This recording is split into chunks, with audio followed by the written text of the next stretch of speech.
अरे भारत देश के नौजवानों, क्या हाल चाल? बढ़िया एकदम। तो कमेंट करो दोस्तों। आज का वीडियो बहुत ज़्यादा बड़ा होने वाला नहीं है, बहुत ही छोटा होगा वीडियो, क्योंकि थोड़ा देखो यार, देखो ये टेक्निकल है, थोड़ा टेक्निकल इश्यू होता रहता है और धीरे धीरे वो सही होता है, उसमें टेंशन लेने की कोई आवश्यकता नहीं है। हम लोग एक नई जोश और उत्साह के साथ शुरुआत से लेकर अंत तक पढ़ाई करते रहेंगे। तो अच्छा हो, मतलब आप सबका जो होली होगा अच्छे से मनाया गया होगा और सभी लोग एकदम मस्त से मस्ती से होली खेले होगे। ठीक है, अब मस्ती मजाक सब पीछे, अब शुरू होता है पढ़ाई। क्योंकि शुरुआत से लेकर अंत तक अगर हम पढ़ाई जम कर करते हैं तो भाई साहब डेफिनेटली अच्छा नंबर आने वाला है। ठीक है, तो पिछली वीडियो में देखो, पिछली वीडियो में हमने पढ़ा था मैथ का कुछ कॉन्सेप्ट, लेकिन आज मतलब साइंस के पिछले वीडियो में हमने आभासी प्रतिबिंब तक पढ़ लिया था। आगे हम पढ़ने वाले हैं समतल दर्पण द्वारा, यानी समतल दर्पण द्वारा प्रतिबिंब कैसे बनता है। ठीक, आगे हम इसे पढ़ने वाले हैं। और समतल द्वारा जो प्रतिबिंब बनता है वो कैसा बनता है, उसका क्या होता है, यही एक टॉपिक। और आगे टॉपिक पढ़ेंगे गोली दर्पण किसे कहते हैं, अवतल दर्पण किसे कहते हैं, उत्तल दर्पण किसे कहते हैं। बस इतना टॉपिक आज हमारा हमारा एम है, इतना टारगेट हम कंप्लीट करेंगे और ज़्यादा वीडियो लंबा नहीं होगा। चलो ठीक है, वीडियो को शुरू करते हैं। सबसे पहले आज हम पढ़ेंगे, पहले एक बात बता दे रहा हूँ भाई साहब, जितना पीछे पढ़ाया हूँ उसको अच्छे से रिवीजन करो, अच्छे से दोहराओ, अच्छे से उसे याद करो। ठीक है, चलो पढ़ते हैं। पहला पढ़ेंगे हम समतल दर्पण द्वारा प्रतिबिंब कैसे बनता है। ठीक है, चलो पढ़ते हैं। यानी हम पढ़ने वाले हैं, इसमें दिख नहीं रहा, ओके। समतल दर्पण द्वारा प्रतिबिंब बनना। ठीक है, रुको मैं थोड़ा तेज करता हूँ। समतल दर्पण द्वारा प्रतिबिंब बनना, जैसे देखो हमारे पास एक समतल दर्पण है। क्या? एक समतल दर्पण। समतल दर्पण मतलब जानते हो, जिसमें आप डेली सुबह सुबह जाके अपना पहले मुंह देखते हो। अब तो भाई अब मुंह देखने की आदत हो गई होगी, क्योंकि अब क्लास 10th में आ गए हो ना। चलो ठीक है, इसमें देखो ऐसे ऐसे ऐसे ऐसे ऐसे ऐसे ऐसे ऐसे ऐसे, मतलब जो आप मुंह देखते हो इधर पर पेंट होता है, तभी आप सामने मुंह देख पाते हो। इसी को कहते हैं हम समतल दर्पण। जो आप जिसमें आप मुंह अपना देखते हो, जो कि किसी की मतलब छोड़ जाने दो, समतल दर्पण वही होता है। क्या होता है? समतल दर्पण। इसमें हम देखते हैं प्रतिबिंब कैसे बनेगा।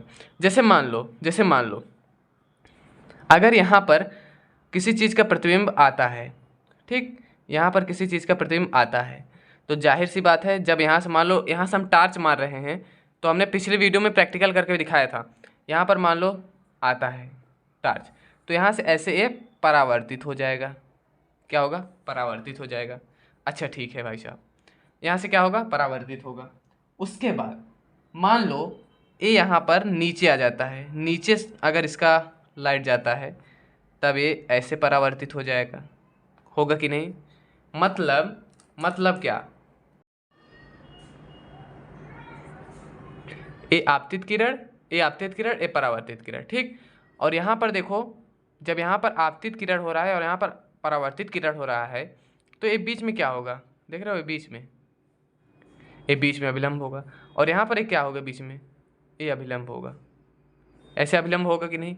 जैसे देखो, आपतित किरण, परावर्तित किरण, आपतित किरण, परावर्तित किरण, तो यहाँ पर बीच में अभिलंब होगा। ये तो मैंने पिछली वीडियो में अच्छे से समझा दिया था, प्लेलिस्ट में जाके सभी लोग देख लेना।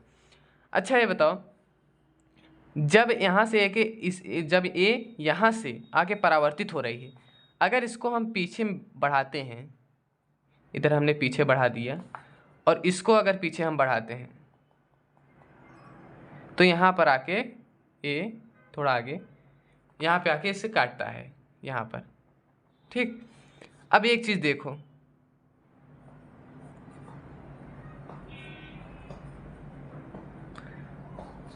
मतलब यहाँ पर दोनों समान है।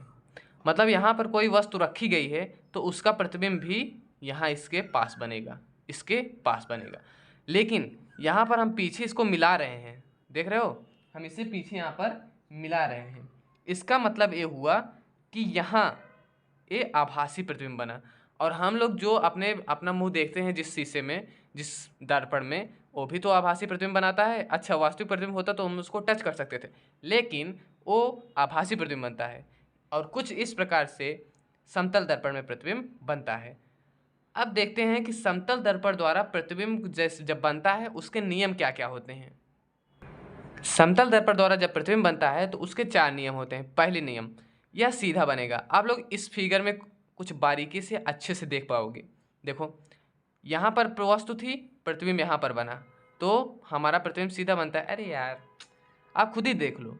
जब आप देखते नहीं अपना अपना अरे यार भाई साहब, अपना मुँह ना नहीं देखते नहीं, जब अपना मुँह देखते हो उसमें देखा करो कि हम जहाँ खड़े हैं वैसे सीधा प्रतिबिंब बन रहा है, सीधा हमारा मुँह दिख रहा है उसमें। वही मुख जो आपका किसी मतलब छोड़ो, जाने दो, जो आपको मुख दिख रहा है सीधा तो दिख रहा है, तो यहाँ पर सीधा प्रतिबिंब बनता है। मतलब समतल दर्पण द्वारा जो प्रतिबिंब बनता है, पहला नियम तो वो सीधा बनेगा। ठीक, सही बात। प्रतिबिंब वस्तु के आकार के बराबर बनता है। जितना बड़ा आप हो उतना बड़ा प्रतिबिंब बनता है। अच्छा, आप जो अपना मुंह देखते हो, आपका मुंह इतना बड़ा है और उसमें दिखाता है इतना बड़ा। ना ना बच्चा, ऐसे तो गड़बड़ हो जाएगा। इसलिए जितना बड़ा वस्तु उतना बड़ा प्रतिबिंब बनता है। प्रतिबिंब दर्पण के पीछे उतनी ही दूरी पर बनता है जितनी की दूरी पर वस्तु रखी हो। मतलब आप जितनी दूरी पर होगे उतनी दूरी पर प्रतिबिंब उधर बनता है। ये एक नियम होता है। ठीक है, ये आपको अच्छे से समझ आ गया होगा कि समतल दर्पण द्वारा प्रतिबिंब कैसे बनता है। आगे चलें। ठीक है दोस्तों, आगे हम बात करेंगे कि अब दर्पण क्या होता है। देखो, दर्पण कुछ प्रकार होते हैं। दर्पण के लगभग, देखो जैसे जैसे मैं लिखवा रहा हूँ उसको उसी हिसाब से आप फेयर बनाओ, उसी हिसाब से याद करो। भाई साहब लल्लन टाप नंबर आएगा। दर्पण, दर्पण के प्रकार,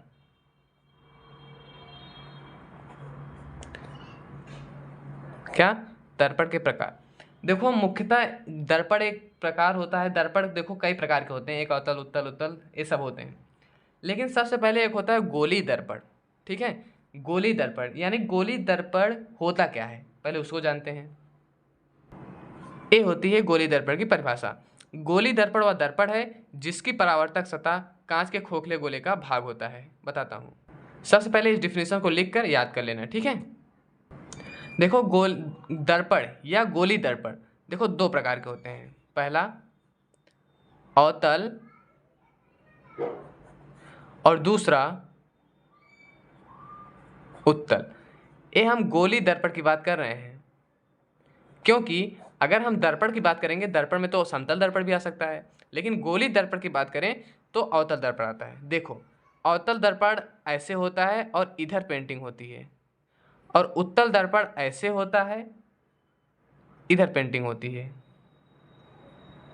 ठीक है, ऐसे याद रखो।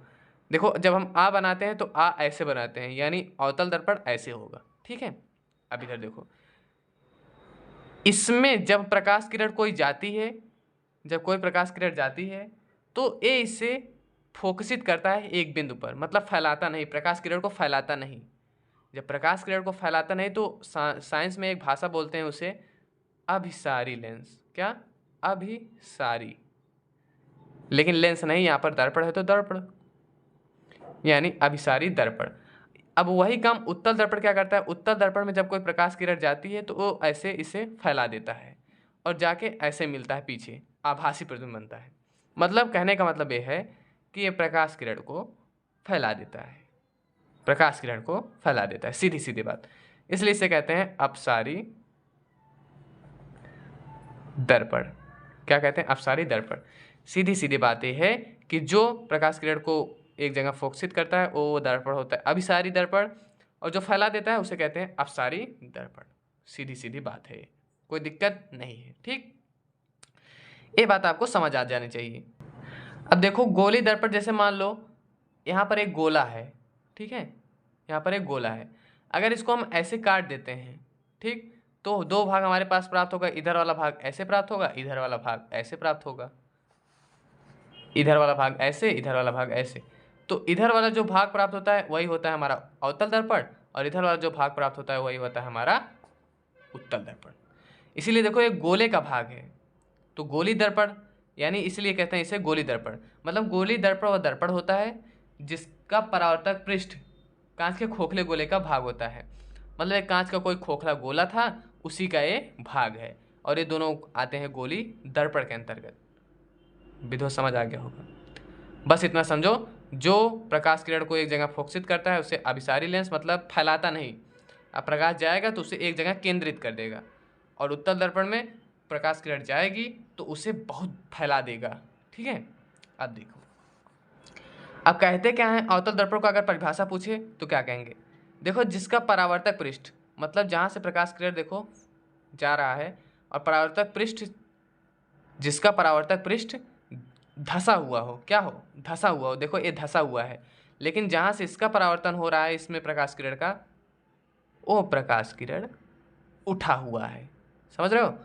देखो ये धसा हुआ है और यही इसका परावर्तक पृष्ठ है। अब परावर्तक पृष्ठ का मतलब, परावर्तक पृष्ठ का मतलब ये कि जब प्रकाश इस पे जाएगी, जहाँ से प्रकाश का परावर्तन हो रहा है वही परावर्तक पृष्ठ है, लेकिन यहाँ ऐसे ऐसे होता है। ठीक, तो यानी इसका धसा हुआ है और इसका परावर्तक पृष्ठ उठा हुआ है। ठीक, यानी जिसका परावर्तक पृष्ठ धसा हुआ हो उसे अवतल दर्पण, जिसका परावर्तक पृष्ठ उठा हुआ हो उसे उत्तल दर्पण कहते हैं। देखो इसको परिभाषा क्या करें, क्या होगा इसका परिभाषा?